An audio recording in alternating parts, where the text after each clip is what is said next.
Détecter les maladies ou parasites des orchidées. Lors du dépoussiérage des feuilles, on peut remarquer que certaines parties sont abîmées. Colette Barthélémy, spécialiste de ces plantes tropicales, détaille les principaux risques. Lorsque les feuilles de votre orchidée sont collantes, ça peut signaler la présence de parasites qu'on appelle des cochenilles farineuses, qui ressemblent à des toutes petites boules de coton. Donc dans ce cas, vérifiez bien sous les feuilles, au creux des feuilles et dans toutes les parties de la plante qui sont susceptibles d'abriter ces petits parasites. Et si jamais il y en a, bien sûr, il faut traiter la plante ou bien nettoyer la plante pour la débarrasser des cochenilles. Et ces petites cochenilles farineuses sont des insectes piqueurs qui se développent si on les laisse faire, qui viennent piquer les plantes et les affaiblir et éventuellement permettre la transmission de virus.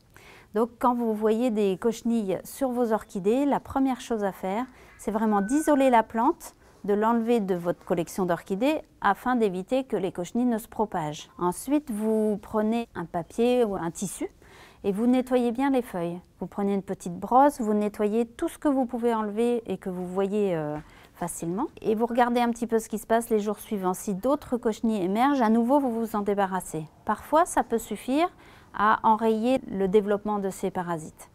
Si votre plante est très contaminée, là il va falloir pratiquement la dépoter, tout nettoyer, voire faire un traitement chimique pour vous en débarrasser.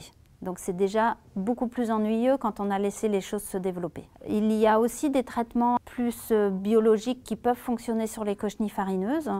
Je pense par exemple à toutes les huiles végétales associées à de l'alcool, par exemple de l'alcool à 70 ou des huiles de colza. Enfin, vous trouverez dans les commerces spécialisés un certain nombre de produits plus écologiques que les traitements chimiques et qui vous permettront de vous débarrasser des cochenilles. Mais quelle que soit la méthode utilisée, il faut se rappeler que les cochenilles se reproduisent environ en 15 jours et que si vous laissez les cochenilles pondre, la nouvelle génération va à nouveau se développer et tous vos efforts seront vains.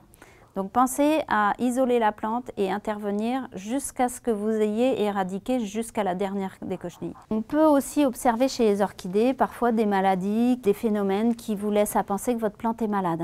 Vous observez parfois des petites taches ou des taches évolutives. Il peut y avoir des bouts de feuilles qui sèchent, il peut y avoir des pseudobulbes qui pourrissent.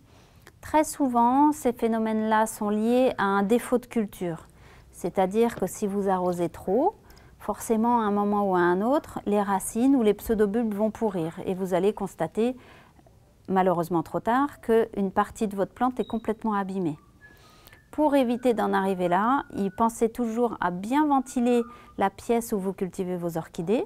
Ne les tassez pas trop les unes contre les autres. Faites en sorte que chacune ait son air et sa bonne position. Il y a plus de dégâts faits par excès d'arrosage que par manque d'arrosage.